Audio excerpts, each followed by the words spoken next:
Olá, meus amores, que a paz de nosso Jesus Cristo esteja a nos envolver.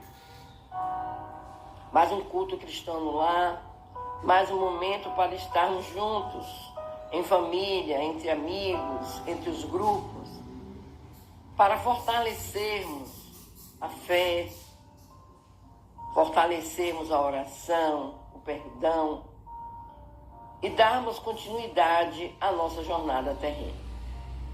Vamos pegar nossa água para que possa ser fluidificada no final. Quem estiver tomando banho pode pegar uma quantidade maior para fluidificar. Vamos estar em mente com o nome dos nossos amados que precisam da paz, da oração, da cura. E vamos iniciar fazendo a leitura de nossa irmã Sônia de Carvalho. Deus lhe abençoa nesse novo dia. Por isso mantenha fé, mesmo diante das tormentas a serem enfrentadas. Não tema, Deus estará sempre no comando. Infinita é a sua sabedoria. Não cai uma folha da árvore sem a sua permissão. E ele percebe sim suas aflições e jamais deixará de cuidar de você. Quando uma porta se fecha, Deus abre outra. Novos caminhos, outras oportunidades e sempre a presença divina a restaurar suas forças espirituais. Acredite, no livro da vida ainda existirão muitos outros capítulos. Se hoje se sente desmotivado, não desista. Deus irá lhe sustentar para que possa prosseguir. Para Ele, tudo é possível. Se os dias são cinzentos, continue a confiar, porque a luz da esperança não se apaga. E em breve voltará a brilhar intensamente em sua vida. Mas é preciso abrir a janela da alma. Mesmo que a prova de hoje lhe cause tristeza e cansaço, não se renda ao pessimismo. Faça da oração seu escudo de proteção e alimente sua alma de coragem. Deus lhe ajudará. Onde antes abismo, a bondade do Pai mostrará o caminho. Onde antes dor e desespero, o amado Criador trará paz e renovação. Confia e segue dia a dia, na certeza de que Deus iluminará tudo ao seu redor. E nenhum mal poderá lhe enfraquecer. Afinal, Deus pode mais. Lembrem-se disso. Lembrem-se disso, meus amores. Deus pode mais. Sempre, sempre, sempre. Vamos continuar o nosso culto, fazendo a nossa leitura do Evangelho segundo o Espiritismo. Hoje faremos a leitura do capítulo 4. O título do capítulo é Ninguém poderá ver o reino de Deus se não nascer de novo. E nós vamos ler os limites da encarnação.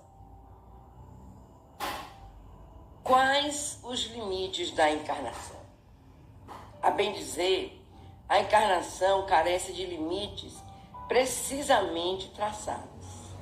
Se tivermos em vista apenas o envoltório que constitui o corpo do espírito, dado que a materialidade desse envoltório diminui a proporção que o espírito se purifica. Em certos mundos mais adiantados do que a Terra, já ele é menos compacto, menos pesado e menos grosseiro, e por conseguinte menos sujeito a vicissitudes. Em grau mais elevado é diáfano e quase fluídico, vai desmaterializando-se de grau em grau e acaba por se confundir com o perispírito.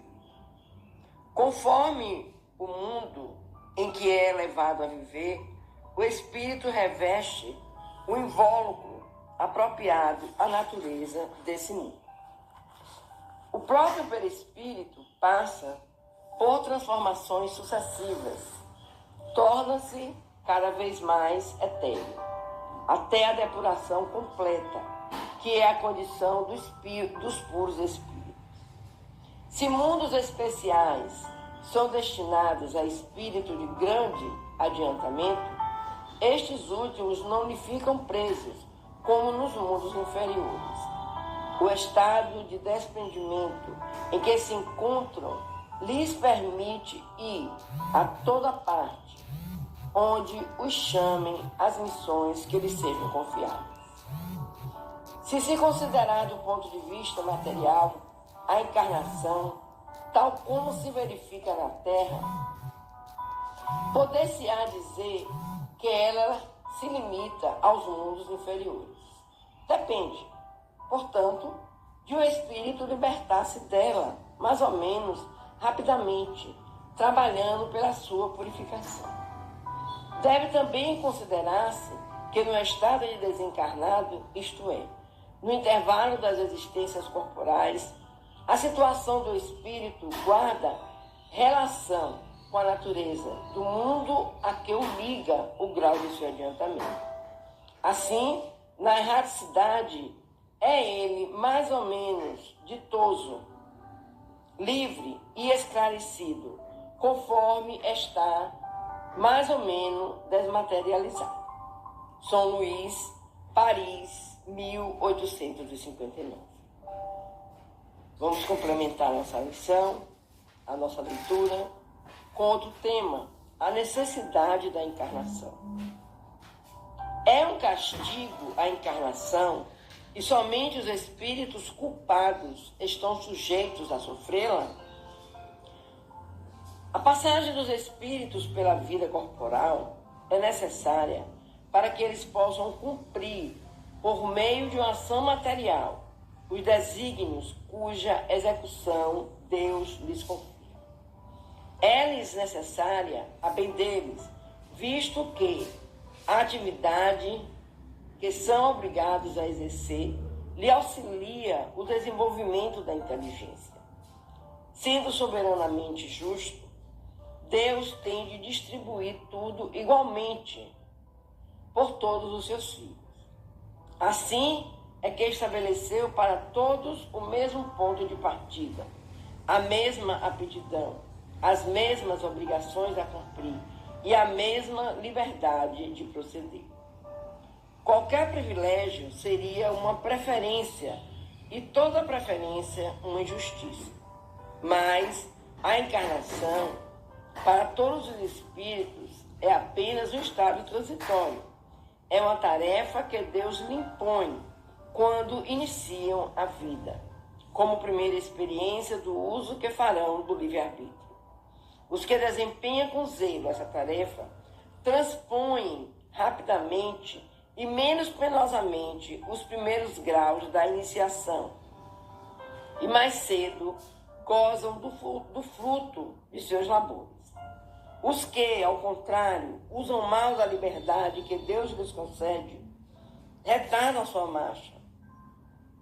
E, tal seja a obstinação que demonstrarem, podem prolongar indefinidamente a necessidade da reencarnação. E é quando se torna um castigo. São Luís, Paris, 1859. Vamos comentar um pouquinho, meus queridos, sobre a reencarnação. A reencarnação, desculpem, a encarnação dos espíritos. Jesus, em suas passagens pela terra,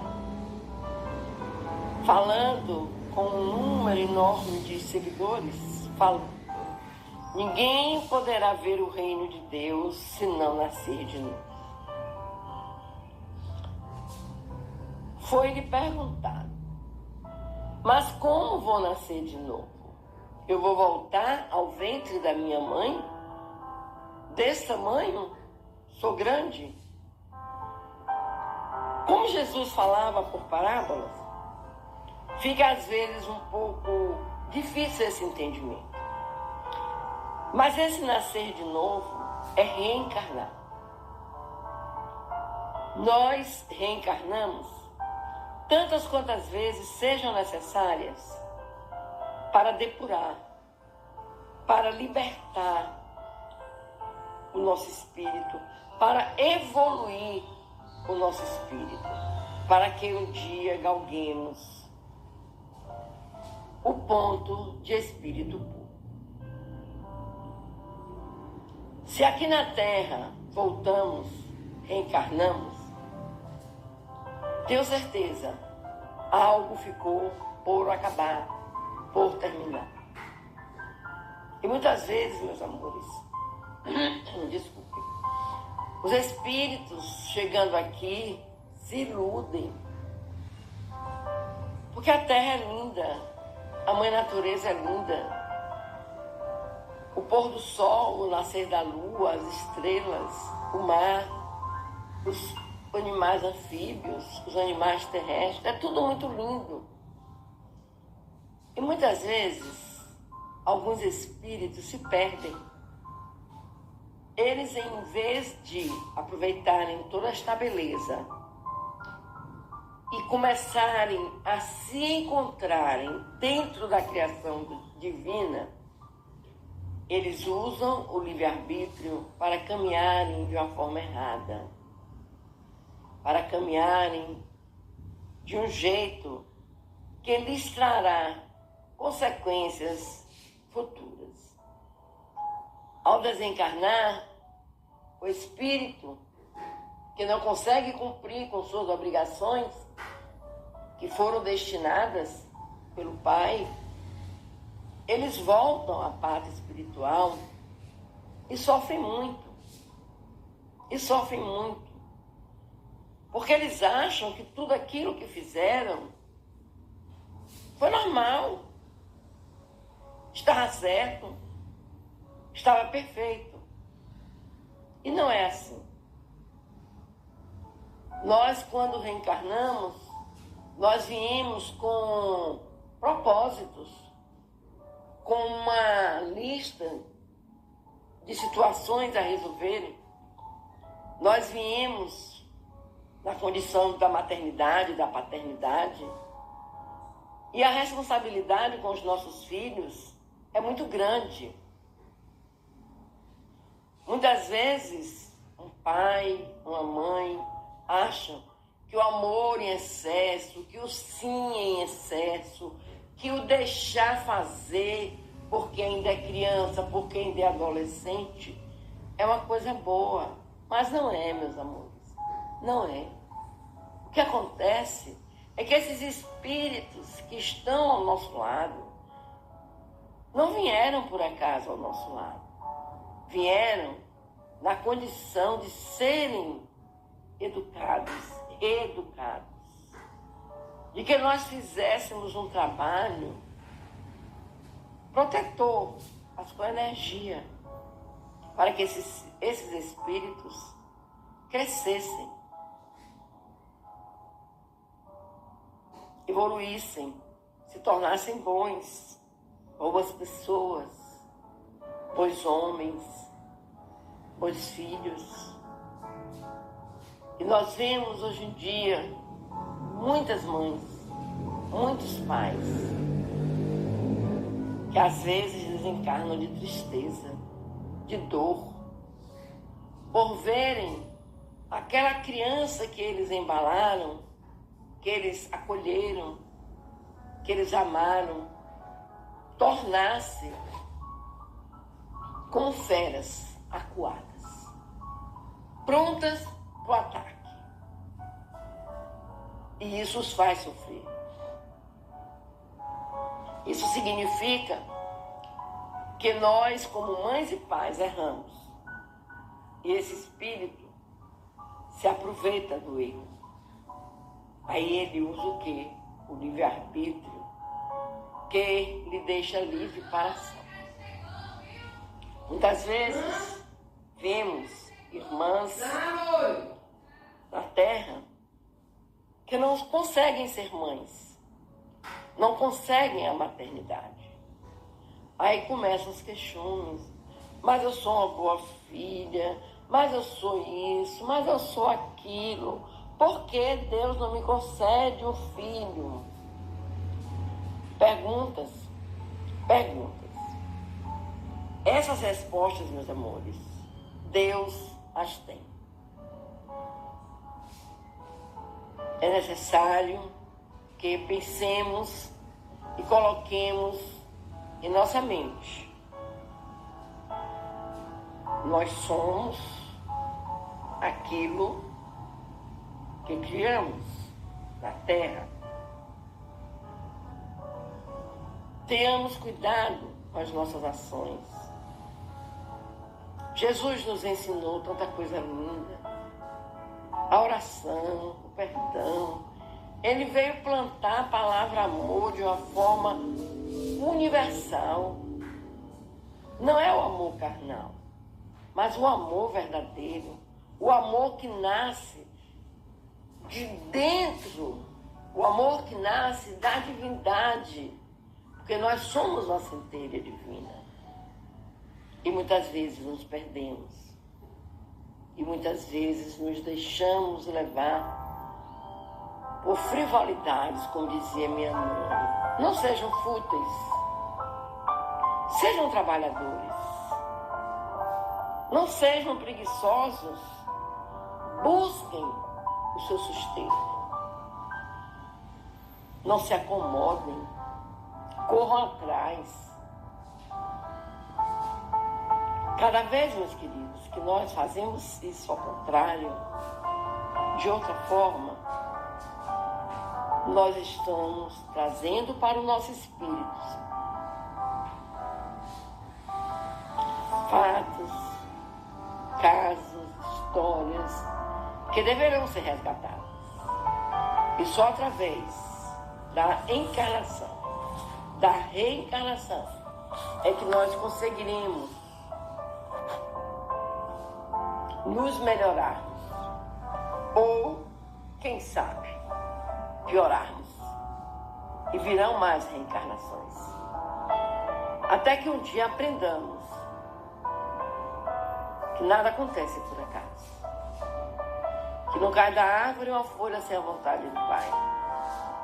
E que nós precisamos sim sermos bons.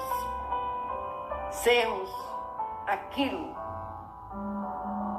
que foi determinado e o que Jesus nos ensinou. Que Deus abençoe a cada um de nós, principalmente aqueles que são pais, que são mães, que têm uma responsabilidade muito grande com os seus filhos, com aqueles espíritos que eles abraçam como filhos. Que Deus nos cuide para que possamos seguir o traçado espiritual. Que Deus nos abençoe.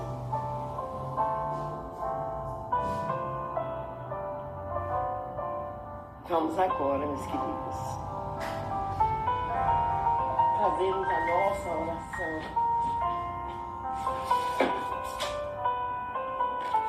Conversarmos com o Pai e dizermos ao Pai de todas as nossas necessidades, todas as nossas mazelas, todo o nosso sofrimento, e partirmos para angariarmos aquilo que de necessário se faz para sermos filhos do Pai, filhos de nosso Deus. E vamos iniciar fazendo a prece de Cáritas, pedindo a Deus: Senhor, nos ilumina, nos protege, para que possamos, Pai, merecer o Teu amor, merecer a paz que Jesus plantou. Deus, nosso Pai, que tendes poder e bondade, Dai força àquele que passa pela provação, Senhor. Dai luz àquele que procura a verdade. Ponde no coração do homem a compaixão e a caridade. Deus, dai ao viajor a estrela guia, ao aflito a consolação, ao doente o repouso. Pai, dai ao ocupado arrependimento, ao espírito a verdade, à criança o guia, ao órfão o Pai. Senhor, que a vossa bondade se estenda sobre tudo que criaste. Piedade, Senhor, para aqueles que vos não conhecem. Esperança para aqueles que sofrem. Que a vossa bondade permita aos Espíritos Consoladores derramarem por toda parte a paz, a esperança e a fé. Deus, um raio, uma faísca do vosso divino amor pode abrasar a terra. Deixai-nos beber nas fontes dessa bondade fecunda e infinita, e todas as lágrimas secarão, todas as dores se acalmarão. Um só coração, um só pensamento subirá até vós, como um grito de reconhecimento e de amor. Como Moisés sobre a montanha, nós vos esperamos com os braços abertos. Ó bondade, ó beleza, ó poder, ó perfeição. E queremos, de algum modo, alcançar a vossa misericórdia. Deus, dai-nos força de ajudar o progresso, a fim de subirmos até vós. Dai-nos a caridade pura, dai-nos a fé e a razão.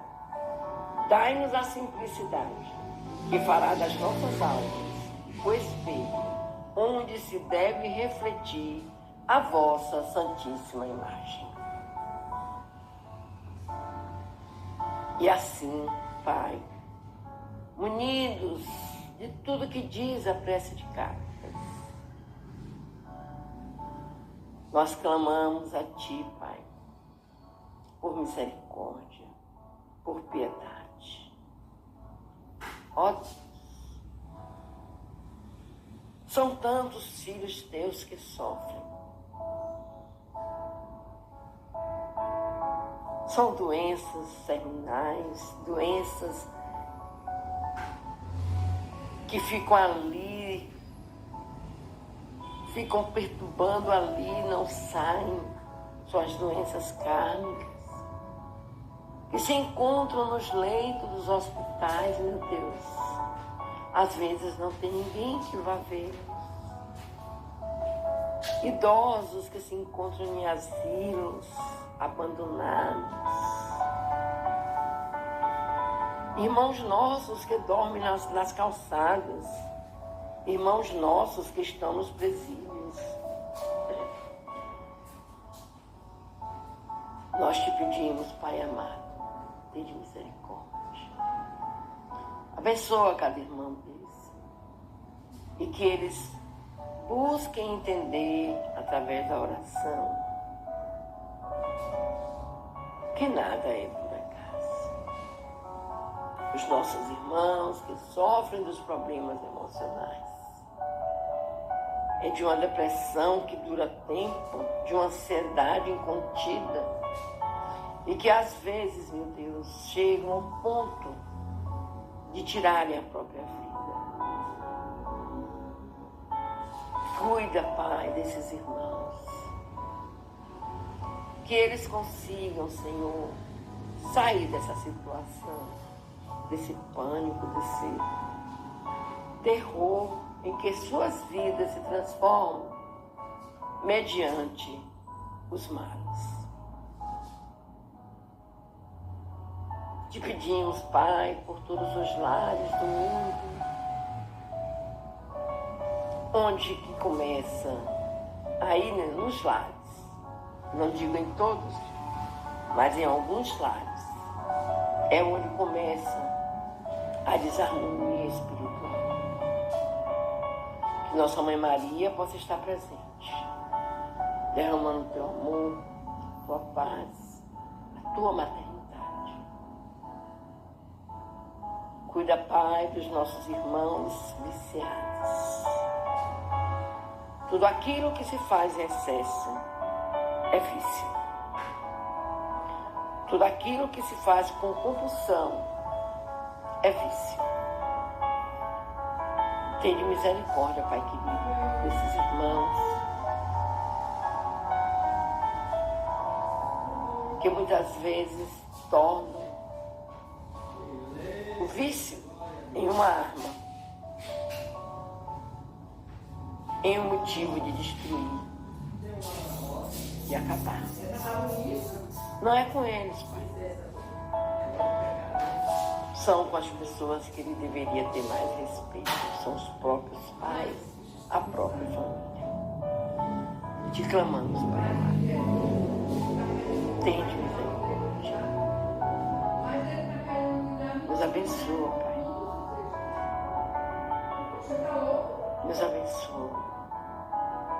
Que nós possamos amar os nossos irmãos como nós mesmos.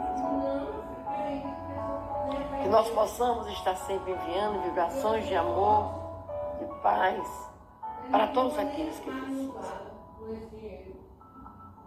E que a paz, o amor ensinado por Jesus, pelo nosso meigo Jesus, seja o nosso escudo. Seja o nosso escudo. Que assim seja.